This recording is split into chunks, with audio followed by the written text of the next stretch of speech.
here are religious, but you never truly embraced Jesus. God wants all of you to be His children tonight.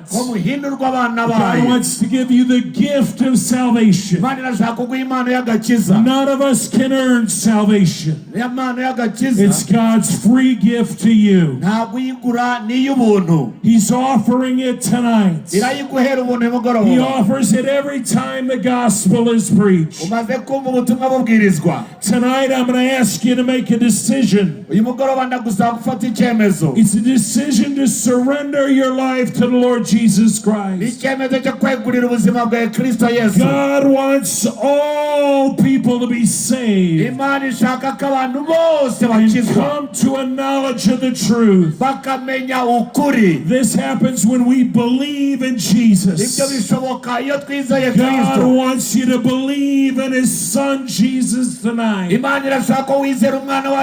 He has sent us here that we might proclaim the message of life tonight, that you might be set free tonight, that you might become a child of God tonight.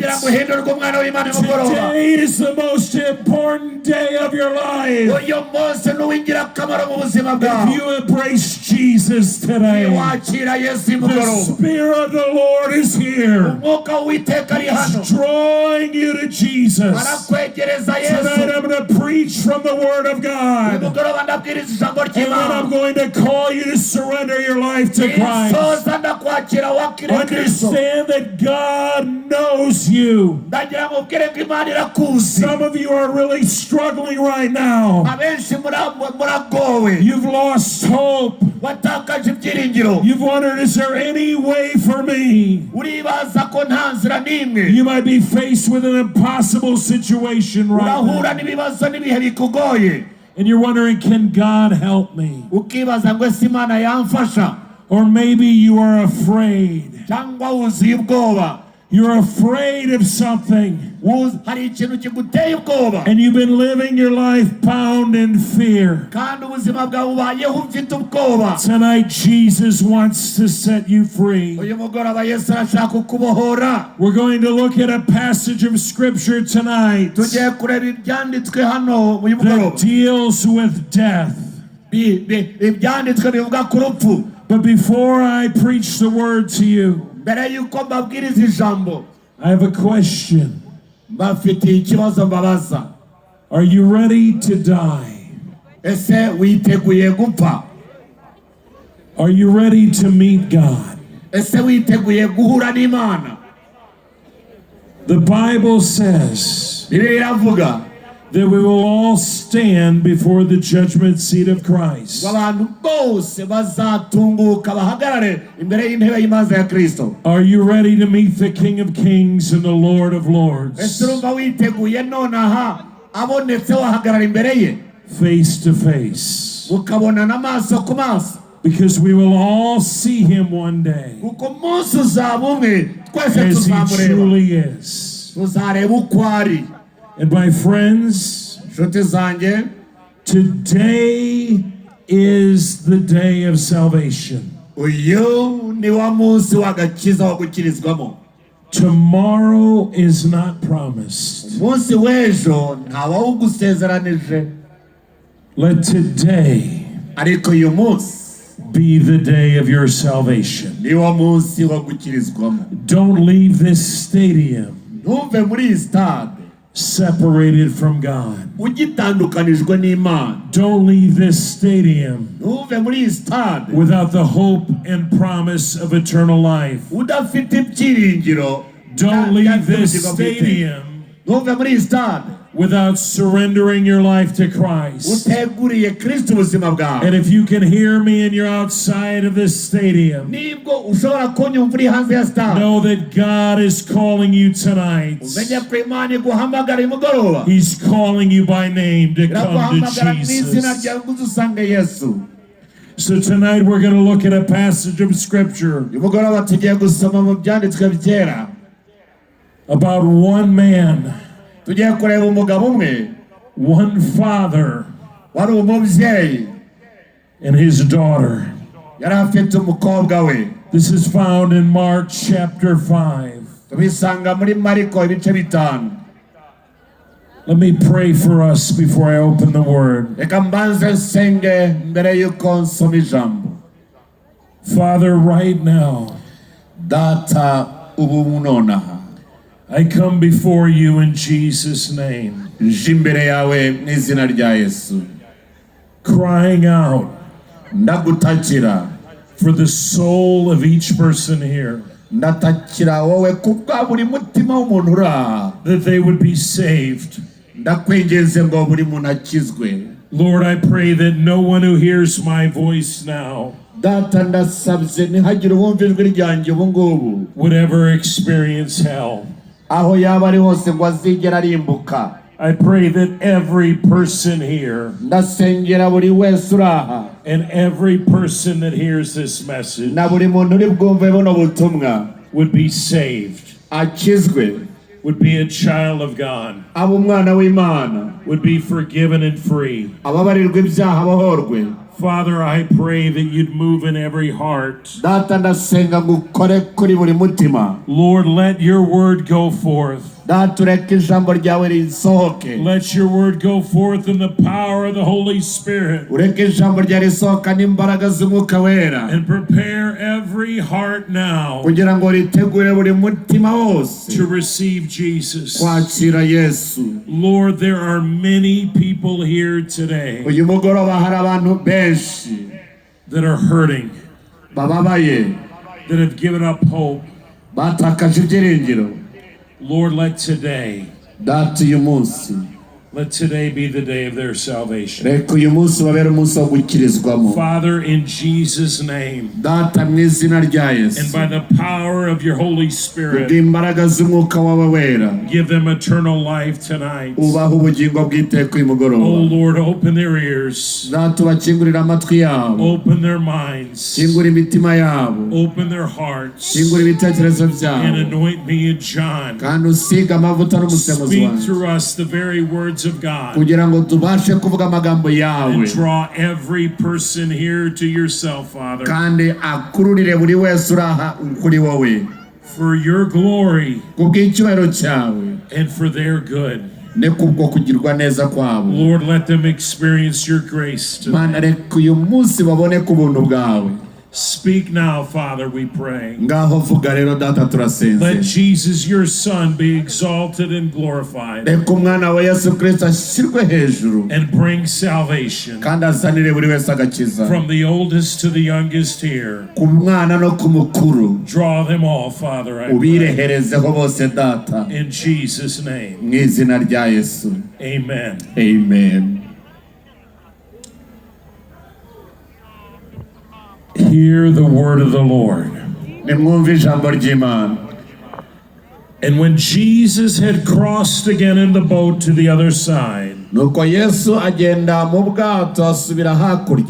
a great crowd gathered about him, and he was beside the sea. Now picture this. Jesus had just crossed the Sea of Galilee, which is a very big lake in Israel. And people had been following Jesus. They had been watching Jesus work miracles. They had listened to him preach and teach with authority as the Son of God. They were experiencing Jesus of Nazareth, and they were drawn to him. So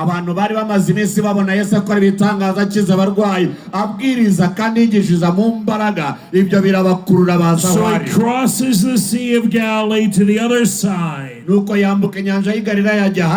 and there was a great crowd gathered there,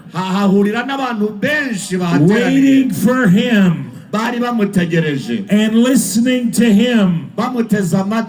And he was beside the sea. So are you seeing this picture? Jesus has a great crowd. Tonight we have a great crowd. Tomorrow I pray that the crowd is 3 times this size. But there's a big crowd here tonight. And you're here to hear the word of God. The people were gathered around Jesus to hear him preach and teach and to see him work miracles. But this story is not about the great crowd. The story is about one man. See, I want you to understand this. Even though there's a big crowd here, God sees each and every one of you. Children, the God of heaven knows you by name. He has numbered every hair on your head. He knows every moment of your life. He made you in his own image. And he wants you to know him. And the same is true for the women here and the men here. God sees you. He has not forgotten you. He has not abandoned you.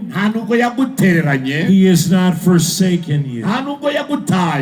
He sees you tonight. And he brought you here that you might hear the gospel message and believe in Jesus. You see, you might feel like you are alone, but you are not alone. You might feel like you are forgotten, but God has not forgotten you. You may feel like you are not loved because you've been rejected by other people. But the God of heaven is not rejecting you. He sent his son Jesus for you. That's how precious you are to God. That's how valuable you are to God. And that's how loved you are. Know tonight that God loves you. He loves you. He loved you before the foundation of the world. And he is calling you by name tonight. Tonight we're going to look at one man named Jairus and hear his story. And then we're going to hear the story of Jesus. And then God himself by his Spirit is going to invite you into his family. That you join the story of all the children of God. And you experience the grace of God. And the mercy of God. And the love of God, and you're filled with the Spirit of God. Hear the story of Jairus. It's a powerful story. Then came one of the rulers of the synagogue, Jairus by name. See, Jairus was a religious leader. He was a ruler of the synagogue. He was a man who was honored and respected in his community. But Jairus, a man who was honored and respected, did something that was absolutely amazing. Now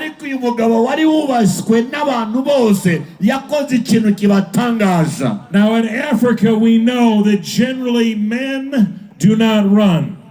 muri Afrika turabizi ko abagabo batajya bapfa kwiruka. Do you see men running normally? Mwari mwabona abagabo bapfa kwiruka uko babonye? I don't. I've been to Africa for 21 years. I don't see men running around here unless they're playing soccer or something. Some emergency happens, you don't see men running. Especially not men of honor. They walk with pride. They hold their head up. They care about how they look in their community.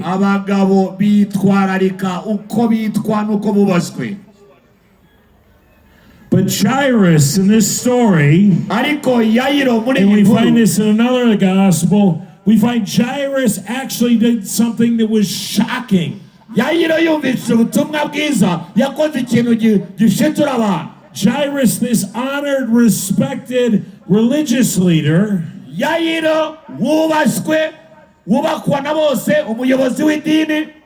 ran to Jesus. And then he fell down at his feet. He fell down at Jesus' feet in humility. Why would an honored man do this? Why would he run? Why would he fall at Jesus' feet? And then he did something even more shocking. He begged Jesus to help him. Why would this man do this? Had he no honor? Had he no shame? Jairus ran to Jesus. He fell at Jesus' feet. And then he begged Jesus to help. He implored Jesus earnestly, saying, my little daughter is at the point of death. Come and lay your hands on her, so that she may be made well and live.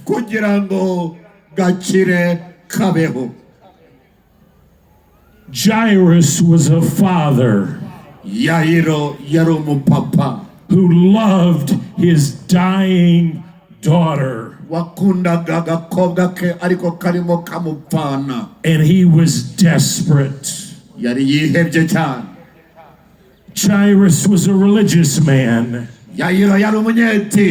Jairus was a respected man. He was honored in the community. He knew the law of God. But he didn't care what anybody else thought of him at this moment. And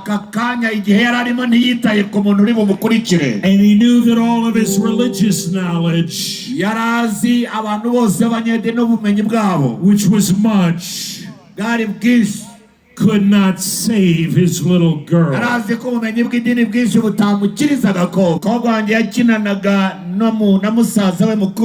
the house, and she was playing on the bed by the window. And the window was about 3 meters up from the floor, from the ground outside. And my daughter Violet rolled out the window. And she fell head first and landed on a brick. I wasn't home at the time, but my wife Emily was. And she heard crying. And my son John ran to his mom and told her what had happened. And Emily ran down outside the house and picked up her little girl, whose head was bleeding, who was lying on the ground. And she picked her up and she came and called me. She got on the phone and called me and told me what had happened. And I rushed home.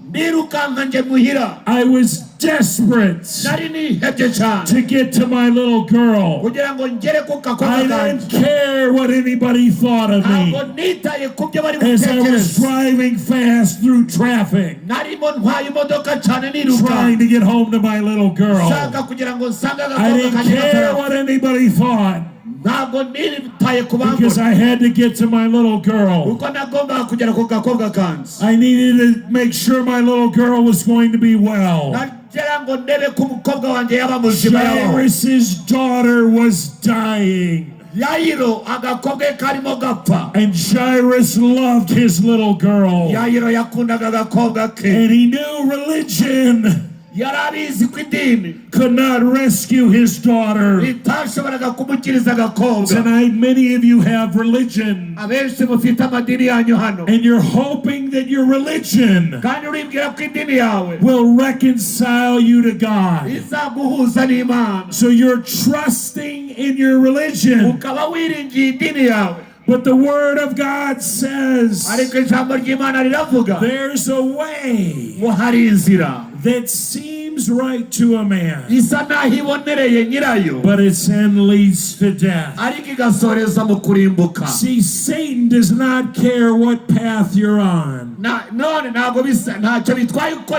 He doesn't care what religious path you're on. He doesn't care what good works you're doing. He doesn't care how rich or poor you are or what your job is. As long as you have not embraced Jesus, you're on the path of destruction, and you're headed to hell. There are many religious people who will spend eternity in hell. So maybe you're here tonight and you're thinking that you'll go to heaven because you're religious. Maybe you go to church, or maybe you go to the mosque. Maybe you pray.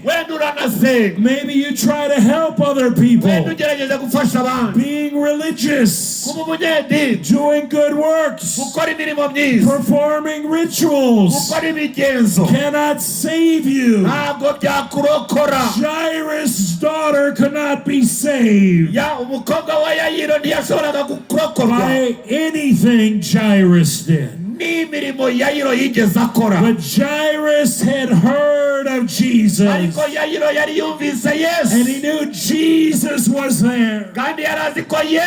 And this desperate father knew that his only hope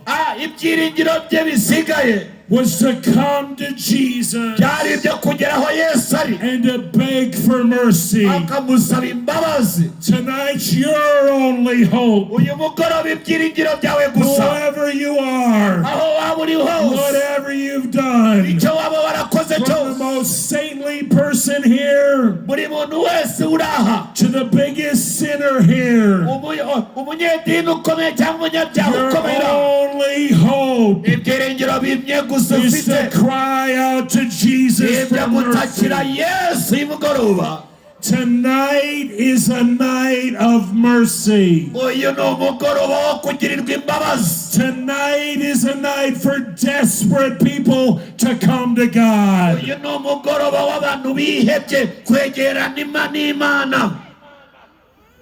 Jairus had heard about Jesus.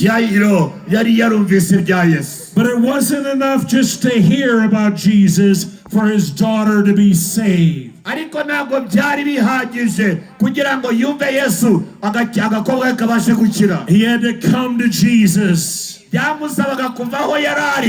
to him humbly and he fell at Jesus' feet. And he begged Jesus to come save his daughter. And Jesus went with him. And a great crowd followed him and thronged about him. The story continues. We won't look at this tonight, but there was a woman who had had a bleeding condition for 12 years. She also had heard about Jesus. She also knew that Jesus was in town. And she also came to Jesus in faith. She was bleeding from the inside. She was broken from the inside. And she couldn't find any way to be healed. No doctor could heal her. And she had not gotten better, but she got worse. And she spent all that she had. But she heard about Jesus. And she believed in Jesus. So she only touched the hem of his garment. That she would be healed. That she would be made whole. Jesus wants to make you whole tonight. He wants to save your soul. He wants to renew your mind. He wants to restore you from the inside. Making you a new creation tonight. But you have to come to him in faith. This woman came to Jesus. She came through the crowd. And she touched him. And instantly she was healed. And then Jesus asked, who touched me? The woman was afraid. But she came and told him all that had happened. Jesus said to her, daughter, your faith has made you well. Go in peace and be healed of your disease. This woman was restored as Jesus was on the way to Jairus' house. With just a touch from Jesus, you can be restored tonight. You can be new tonight. You can be a child of God tonight. No religion can do that for you. All the money in the world cannot buy your salvation. No earthly power can give you life. Only Jesus. Only Jesus, the Son of God. The story continues. While he was still speaking, there came from the ruler's house some who said,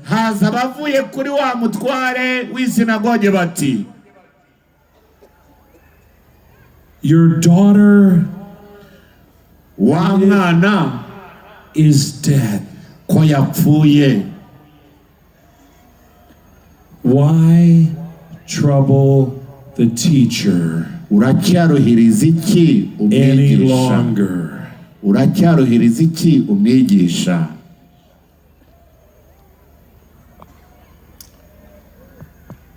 It was too late.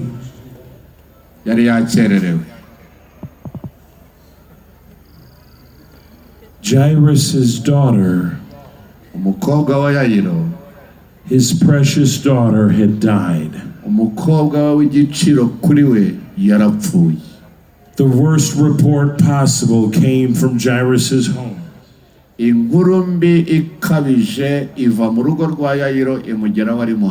Well-meaning people told Jairus, your daughter is dead. Why trouble the teacher any further. Umwigisha uramuruhiriza iki? While she was still alive, kuko igihe yari akiri muzima, there was still hope. Hari hakiri ibyiringiro. But now, ariko none, she was dead. Yapfuye. What hope could there be? None se urakiringiye iki? Over the power of death. Hejuru y'imbaraga z'urupfu. Wasn't this even too great of a challenge for Jesus? Ese iki cyo nticyari ikibazo gikomeye kuri Yesu? Sure, he healed the sick. Ku by'ukuri yakirije abarwayi. But could he raise the dead? Ese ntiyashoboraga kuzura abapfuye? Who has the power over life and death? Ese ninde ufite ubutware hejuru y'urupfu n'ubugingo? Let's hear what happens. Reka twumve ibyakurikiye. But overhearing what they said, ariko Yesu ntiyabyitaho. Jesus said to the ruler of the synagogue, abwira umutware w'isinagogi ati, do not fear, witinya, only believe. Izere gusa. Now, why would Jesus say this? Kuki Yesu yamubwiye gutya? Didn't he know ese ntiyarazi ko that Jairus' daughter was dead? ko umukobwa wa Yayiro yapfuye? Didn't he know ese we ntiyari yamenye that it was too late to help her? ko igihe cyamufashe yakererewe kumufasha? Why would Jesus say, do not fear? Kuki Yesu yatinyutse kumubwira ngo witinya? Jairus' worst fear had just happened. Yayiro, witinya ibyabaye. He hoped to get to Jesus in time. Yayiro yarazi ko ari bugere kuri Yesu hakiri kare. But now, ariko none, his girl was dead. Umukobwa we yapfuye. It was too late. Yakererewe. And Jesus says, do not fear. Ariko Yesu aramubwira ati, witinya. Only believe. Izere gusa. Believe what, Jesus, you might wonder. Nizere iki se Yesu nawe wabyibaza? Jairus must have been wondering, why are you saying this, Jesus? What do you mean? Reba nawe Yayiro uko yabyakira ashobora kuba yaribaje ati, Yesu urashaka kuvuga iki? And Jesus allowed no one to follow him except Peter and James and John, the brother of James. Ntiyakundira undi muntu kujyana nawe keretse Petero na Yakobo na Yohana. They came to the house of the ruler of the synagogue. Baraza bageze mu muryango w'inzu y'umutware w'isinagogi. And Jesus saw a commotion. Ahasanga urusaku rw'abarira. People weeping and wailing loudly. Abantu barira n'ababoroga cyane. This was a house of death. Iyi yari inzu yuzuyemo urupfu gusa. This was a house of intense grief. Iyi yari inzu yuzuyemo agahinda gakarije. This was a house filled with unthinkable sorrow. Iyi yari inzu yuzuyemo umubabaro urenze urugero. Weeping and wailing. Harimo kurira no kuboroga. A great commotion. Hari urusaku rwinshi. And here Jesus enters into this house of mourning and of death. Nuko Yesu agera kuri iyi nzu yuzuye urusaku, umuborogo n'amarira n'urupfu. And when he had entered, nuko yinjiye, he said to them, arababaza ati, why are you making a commotion and weeping? Niki gitumye musakuza kandi murira? The child is not dead, but sleeping. ntiyapfuye ahubwo arasinziriye. Is Jesus crazy? Ese ubu Yesu urumva atari umusazira avuga ibyo bintu hejuru y'umurambo? The girl is dead and Jesus said she's sleeping? Agakobwa kapfuye kare, Yesu nawe arimo aravuga ngo karasinziriye. Why would Jesus say such a thing? Kuki Yesu yashoboraga kuvuga amagambo What must Jairus and his wife have thought when Jesus said the child is not dead but sleeping? Muribaza Yayiro n'umugore we baratekereje iki bumvise Yesu avuga ngo umukobwa ntiyapfuye arasinziriye kandi ari umurambo? The response of the people uko abantu basubije was predictable. Byaragaragara. The word says, and they laughed at him. Baramuseka cyane. But Jesus put them all outside. Arabaheza bose. And took the child's father and mother. Ajyana se w'umwana na nyina n'abari kumwe nawe. And those who were with him. Abandi arabaheza. And went in to where the child was. Ajyaho uwo mwana ari. What would happen now? Niki kigiye kuba? Taking her by the hand, amufata ukuboko, he said to her, aramubwira ati, Talitha kumai, Tariza kumi, which means, bisobanurwa ngo, little girl, gakobwa, I say to you, ndakubwira nti, arise. Zuka.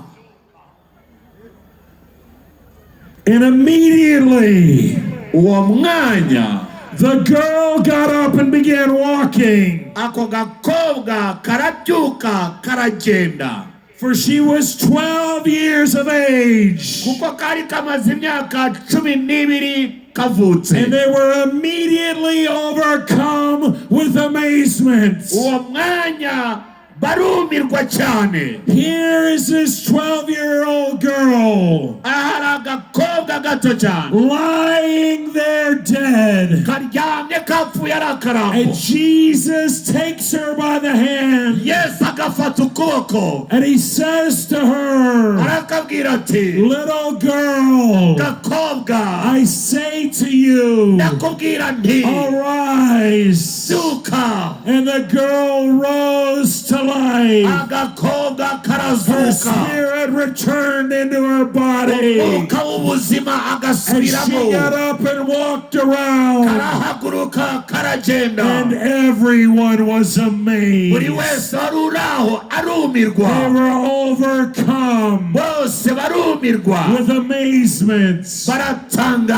One time many years ago, I was ministering in India. In a small village. And a group of people came up to me. And they told me to hurry. That there was a little girl that was sick. There was actually a little girl that was dying. And we walked across the village. And I went into the home where this little girl lay on the ground. She was laying there. She could barely open her eyes. And all these people that didn't know God were surrounding me. All these people who didn't believe in Jesus were there and watching. And I bent over and I prayed over this girl. And the Lord revealed to me what was wrong with her. And I rebuked the demon that was in her and killing her. And the girl was delivered. This girl couldn't even really move. Laying there on the ground. And all of a sudden the Lord Jesus touched her.